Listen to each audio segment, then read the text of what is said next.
নুরুজ্জামান কাফির যে বিষয়টা সোশ্যাল মিডিয়া থেকে এখন ভাইরাল, এটা নিয়ে কাফির আগেই সতর্ক হওয়া উচিত ছিল।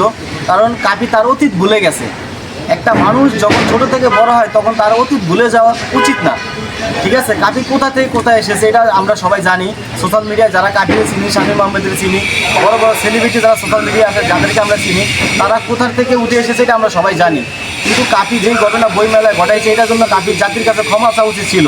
নাহলে আজকে সকালবেলা নিউজে দেখলাম RTV-তে যে কাফির বাড়ি ঘরে জনগণ আগুন লাগিয়ে দিচ্ছে। ঠিক আছে, এই ঘটনা ঘটনা, কারণ এই ঘটনা কাফির ভুলের কারণে ঘটছে। কারণ কাফির বোঝা উচিত ছিল যে আমি কোথা থেকে উঠে এসেছি, এবং ভবিষ্যতে কাফির এই ঘটনা থেকে আমরা যারা সোশ্যাল মিডিয়ায় যারা সেলিব্রিটি আছি, ঠিক আছে, যারা সোশ্যাল মিডিয়ায় বড় বড় সেলিব্রিটি আছে, তাদের এই ঘটনা থেকে শিক্ষা নেওয়া উচিত।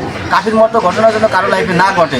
যেমন কাফির ঘটনায় কাফির ফ্যামিলি এবং কাফির নিজের জীবনের ঝুঁকি আছে। এখন মানুষ যেভাবে কাফির ক্ষিপ্ত, কাফির উচিত এখন ফেসবুকে এবং সোশ্যাল মিডিয়ায় লাইভে এসে জাতির কাছে ক্ষমা চায় ঘটনায়, যে আমি কখন আর মেয়েদেরকে উস্কে অথবা মেয়েদেরকে ফুসকে মেয়েদেরকে উস্কানি